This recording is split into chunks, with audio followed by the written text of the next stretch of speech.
don't you do some weeding for me?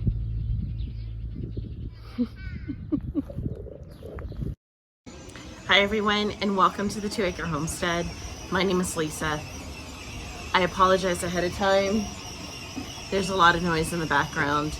I've got my sons playing and riding on their cars. But today I thought I would do a garden tour and show you guys just what's growing on here in our Southern Arizona 8B gardening zone. Yeah, we're gonna do it together. We're gonna go together on a gardening tour, aren't we, Daniel? Hi. Hi. Let's go. So before we hit the gardens, thought I'd stop by here. Thought I'd stop by here and show you guys some of the things that we've been doing here on our homestead. One of them is Mr. and Mrs. Turkey. We call them Mr. and Mrs. Jive Turkey. Mr. and Mrs. Jive. They have hatched, well, we've hatched out some of their young. So we're really excited about that. We've got about 5 turkey babies that are growing right now. She didn't finish hatching them out, and where we had them before, the reason why she didn't finish hatching out her turkeys, her babies, is because Mr. Turkey would kill them. So we went ahead and took them, and we decided to hatch them out in the incubator. Those were the ones that survived, the ones that we incubated ourselves. And so there's about 5 of them. Now, if you follow my blog, you will know the story of what I'm about to show you here.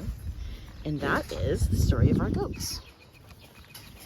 Let's see if I can get it. So this is Buttercup. She is the sweetest goat of all times. This here is Minnie, and she's a skittish goat. And this is Luna, and she lives up to the stereotype of a goat. She's very stubborn, very funny, and she loves fighting with our dogs. So we had chosen to get rid of our herd of goats. It was most unfortunate. This was a couple months ago. If you follow us on our blog and our newsletter, you'll probably know the story.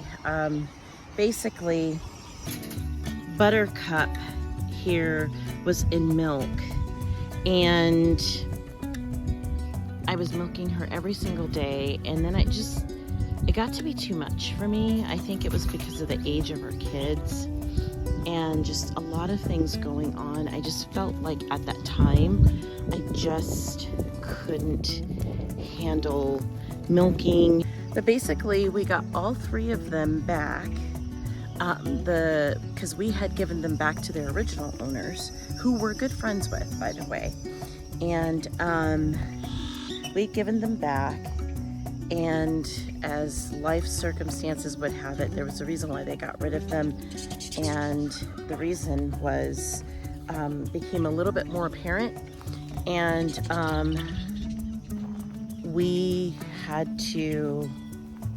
they asked if we wanted to take them back, and at that point I said absolutely.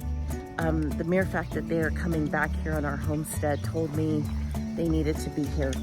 They're supposed to be here. We're thinking both Luna and Buttercup are pregnant, so because they have been exposed to a very fertile male. Now in the past they were exposed to a different male, different buck, and he just didn't get the job done. But this particular buck that they were exposed to seems to really be able to get the job done. Minnie, she's over here kind of hiding. Minnie is just a little bit too young to have her first freshen. So we will catch her next season, but hopefully, especially Miss Buttercup, hopefully she's pregnant. If the old adage is correct that I have read, lunch is on the left, rugrats are on the right. You can see that little hump right there. So I'm thinking she is pregnant. Luna herself is starting to fill out as well a little bit. Right now she's kind of, I don't know what she's doing. She's rubbing up against Buttercup. But I don't really see much activity out of Luna, but Buttercup definitely has a nice bulge right here. So we'll see. Isn't that right? Hi, baby. Hi, baby.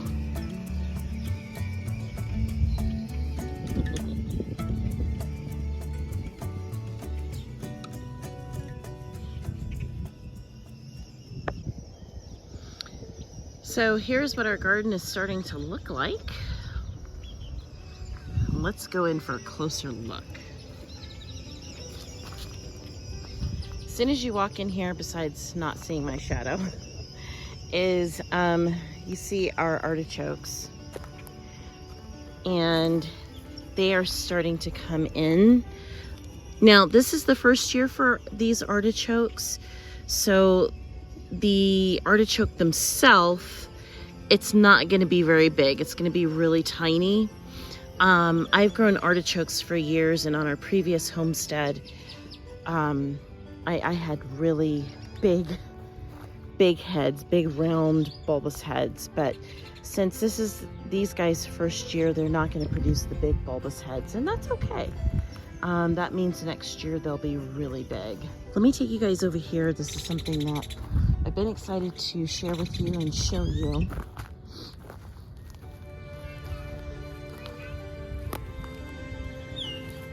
It's not the sunflower. It's not the tarragon on the other side of the fence here. But what I wanted to show you guys is growing on both sides of the fence, and that is these guys here. So this is chamomile that's growing, and I drink a lot of tea, and chamomile is one of my favorite things to grow. And the thing that I love about chamomile is that you plant it once and it'll reseed and come up year after year. So some of these plants here I've not planted myself. I think this was the original plant, and then it's jumped over here, jumped the fence, it's jumped over here. And if you look over the fence, oh no, my husband mowed it down, but it was a part of the grass over there that he had mowed down. But it's been just popping up everywhere, so I'm really excited about that. We entered over there. These are the artichokes. My dogs are in the garden as well, and they are apparently after something. Probably a cat.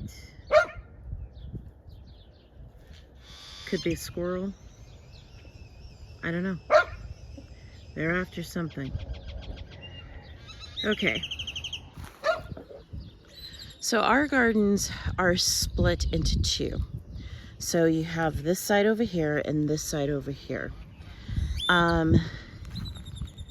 This back here, so starting from right there to right here where this dog is, we call this the yard. Or not the yard, the field. It's really not a field. It was a field at one time, but we just refer to it that way. So this is where most of my long rows are, and that is to be expanded probably next year, but not this year. I'm done with expansion. But this right here, what you're looking at, this is all This is all Jerusalem artichoke. Really excited because it is coming in nice and thick. And if you've never had Jerusalem artichoke, you can use Jerusalem artichoke much like you would potatoes. It's absolutely delicious. And over here, I have peppers that you guys have seen me grow indoors. These are my bell peppers. They're not putting on a whole lot of growth, and that's probably because of this. So I'm really disappointed. There is a seed packet that I had opened, and I thought I was planting something. And you guys, honestly, I think that seed packet had grassweed in it.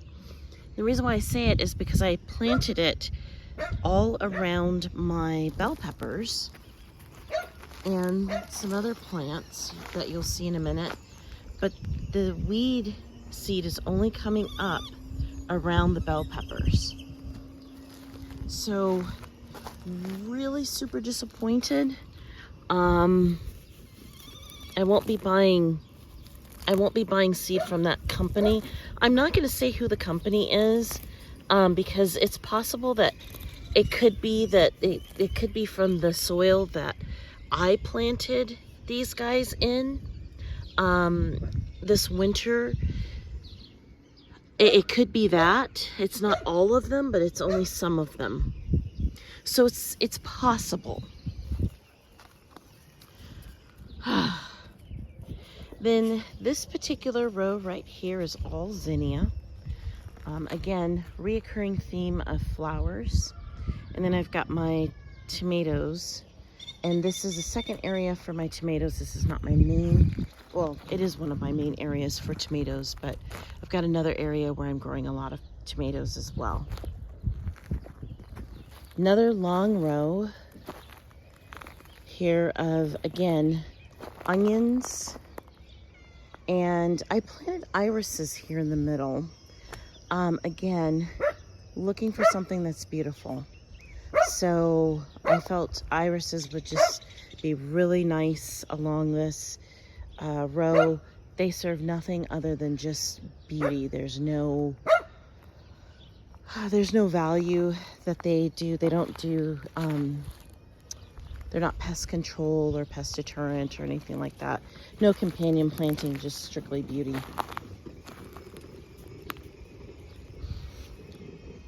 In this row, we call this the purple row. And that's because of the purple flowers here in the middle.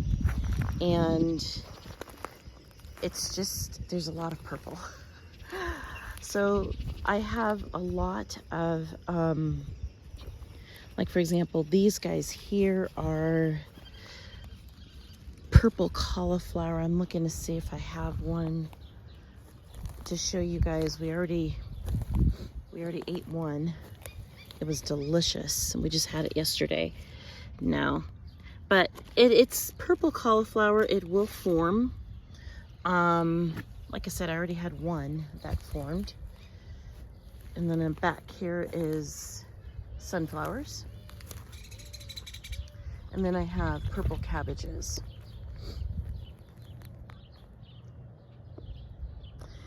And the last of my long rows is right here. And this particular long row is separated by this trellising system here, by this wire. So on this side, we have actually a mistake, and I'm letting it play itself out. That is, we have cucumber, and then we have peas. Now let me explain to you what happened. I did not think the peas were gonna make it. About a month ago, they looked like they were just dead to the world. Princess, stop barking. They looked like they were dead to the world. But as it turned out, they wound up making it through the cold spell. And they have come back with a vengeance. Well, at the same time, I've got my cucumbers that are trying to compete for the same space. So in my mind, I know cucumbers are warm-loving plants, and we're going to be in the 90s starting this week. So we don't get over 100 here usually. If we do, it's very rare, but or so I've been told. But if we do get over 100, I mean, the peas will definitely die back, or start to die back around 95 degrees. But my cucumbers, like for example, this is an Armenian cucumber, it'll thrive. The hotter, the better for it. So I'm gonna see how this is gonna play out. It was a mistake on my part that I feel was kind of, I should have known better, but I'm gonna let it play out and see just what it does. Sometimes when you're gardening, you make these mistakes and you're in a rush to say, you know what, I gotta correct it. This is not what I wanna do, blah, blah, blah. But the truth of the matter is sometimes it's good to let these things play themselves out, because you never know what is gonna happen. So I may get a good result, and then again I may not, so we'll see. So sticking to the same bed, on this side is my tomatoes. Now these are a different type of tomato than what's on the other side. They are not liking it here, and this is the only one that has really been thriving, and that's this one right here. This plant right here is just taken off. This one is just like given up on life. So I've been fertilizing it and babying it, but it's not doing too good. None of them are. They were a different tomato. The ones when we took the tour back here, that bed over there, the previous one, that was a Amish paste. These guys are just, oh, I can't think of or no, these guys are Amish paste. Those ones are, those ones back there, I can't think of the name of it. I'll put it in the on screen so you guys can see when I'm editing. But, yeah, the Amish paste it's not doing as good as I would like for it to. So we'll just see. I'll let it play out. I'm not too worried about this. I hope it snaps back. But in truth, I mean, I've got a good set of tomatoes back there. So, and I'm still early enough in the season that if this turns out to be a disaster, I can go to a nursery and I can buy more. I like to keep it separated like this, where I have my raised beds for fresh eating, and that's because I use my long rows for storage and for things I want to overwinter, things I want to have access to. And that's why I had made the comment earlier that I think what's going to happen is I'm going to expand this garden probably next year. Yes, 3,200 square feet is not enough to feed my family at this particular point. I need more gardening space, longer rows to feed my growing family. So, but what we do is we use these raised beds as, like I said, the fresh eating. But I think this year what we're also going to do is, because we have a lot of home canned foods that I did last year that we still have. So I'm gonna take even some of the produce here from our the raised beds, and I'm gonna be preserving some of those. So let's go ahead and take a look at what those particular plants are, and we'll wrap this tour up. So this first bed here is onions. you're going to see and hear this recurring theme: onions, onions, onions, onions. And that's because I am growing a lot of onions. I use onions a lot in cooking, and just about every dish I make has onions in it. So, but I've got onions in here. I've got, these are yellow crookneck squash. Yellow squash is something we eat fresh. We don't like to preserve it that much. I just find that we tend not to eat it a whole lot during the winter months. So I love having it fresh, and that's about the end of that. Over here are, it originally was going to be a brassica bed, but we used our own home compost, and what happened was we got all these volunteer potatoes. That's what these are. These are potatoes. And what's really cool about the potatoes is they are starting to sprout. Potatoes flower. They perform, and when they flower, they produce, not perform, they produce seeds. And you can take those seeds and grow fresh potatoes.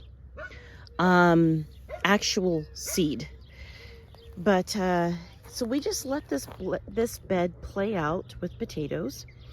Our thought is we will take these potatoes and we will eat these fresh when they are due to come out. And then these two beds over here are also potatoes. We will use them for storage. I have hilled up these potatoes several times now, and I'm not going to hill them up any further. The bed is really deep. There's a lot of potatoes in here, and there's a lot of potatoes that are coming up in this bed. This bed is about 2 months behind the other two beds. Actually, the other 3 beds. So we'll have kind of a continuous harvest of potatoes, and I'm totally cool with that. Over here is another thing that I've let play out, and I'm so glad I have. It is going to be interesting to watch. I have celery. This bed had celery in it before. I thought the celery was done for the season. Apparently it is not. It has come back with a vengeance. During the winter, I thought it was dead to the world, and I just kind of left it alone.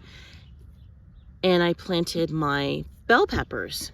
And you guys saw me grow these bell peppers in our garage. And here we are. They're coming, or these aren't bell peppers, I'm sorry. These are Hungarian wax peppers. And so I've got bell peppers and celery, 2 things I would never plant on my own. I just never would think to plant those 2 together, but here they are. They're growing and they're thriving together. I'm going to take a step backwards because we jumped a row when we were talking about our potatoes. So let me go backwards here so you guys can see. So in this bed here, this is all carrots.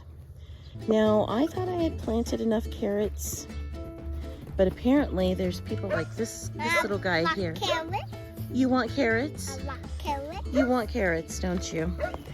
This is exactly what happens to me. They come in here, they want carrots, and I love the fact that my kids know where carrots come from. Stop, don't pull. Only mommy can pull the carrots. We'll see what we got here. You give it to the goat. No, don't give it to the goats. Oh, this is a long, skinny one. If we had left it alone, it would be really good for storage. But, you know, kids make it worth it. Next year's plan is to grow way more carrots, because as soon as the kids see me here in the garden and they see me even buy this carrot patch, they go insane for the carrots. And then I wind up pulling them early like this because I have such a mixture in here in this particular bed.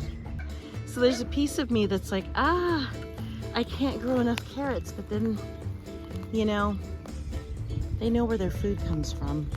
And isn't that the most important thing? So when I think about it from that perspective, all concerns go away. Okay, onto this patch here.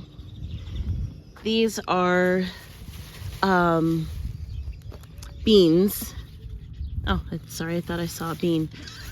These are beans, and we're going to be eating these both fresh, and I will be saving some.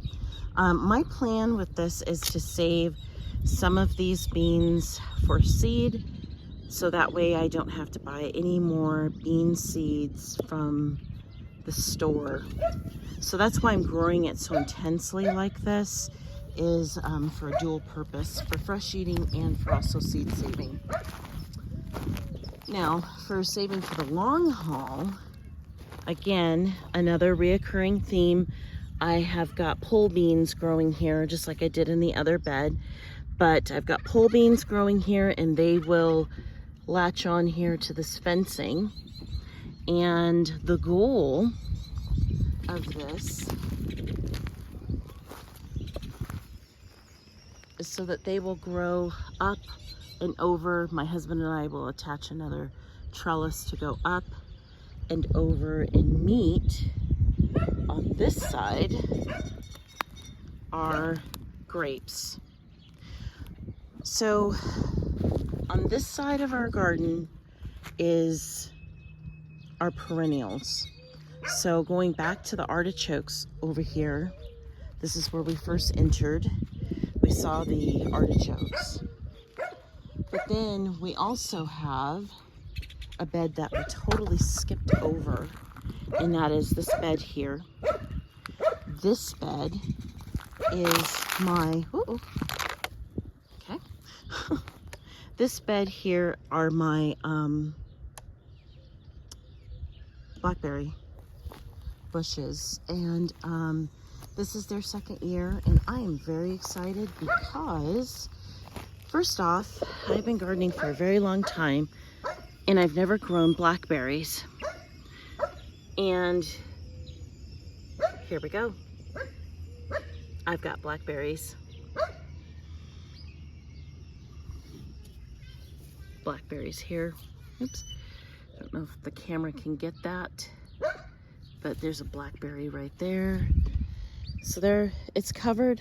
I've got several plants that are covered with blackberries. So I'm really excited by that. I stuck my basil in here this year, and the basil seems to be putting on good growth despite all of the weed pressure that I need to weed. Jazz, why don't you do some weeding for me?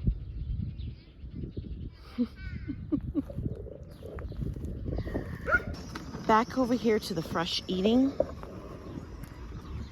I've got broccoli that is turning into broccolini. Not really, but you know, just little sprouts. We've harvested the big sprouts, so it's time for us to take care of that.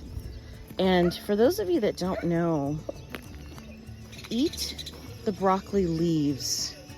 They're edible and they're good for you, and they are just as jam-packed with nutrition, and they taste just like broccoli.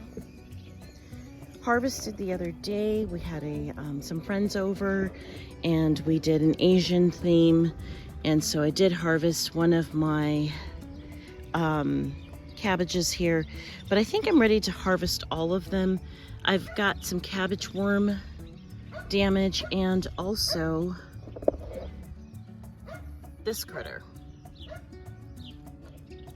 grasshoppers. So they've been damaging this a lot. So I think I'm ready to get these guys out of here, harvest them, preserve them, and make this bed into a zucchini bed. over here, I've also got broccoli that it's amazing. This broccoli, I thought it was damaged. We had a real bad winter snap. What was it, in March? We went below freezing, and I think we got down to like 18. And I, for some reason, thought that my broccoli bit the big one, these two guys, but they were still kind of half hanging on, so I replanted them here and they have just taken off. This is the best thing I could have ever done. But I've got my calendula that's finally growing, and I've also got my cantaloupe, and this is just a regular run-of-the-mill cantaloupe. This is a Haley's Best, I think is what it's called, if memory serves me right. Yeah, so it's just regular run-of-the-mill cantaloupe. And then over here I have more crookneck squash.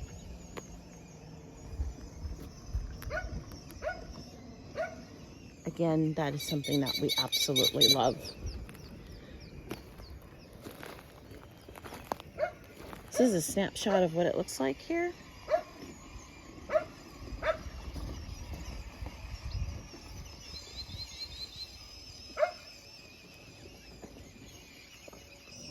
Well, I hope you enjoyed the tour of our garden. This is mid-May, and I hope you really enjoyed it.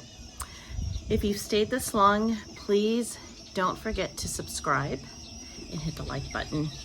And until next time, stay safe out there.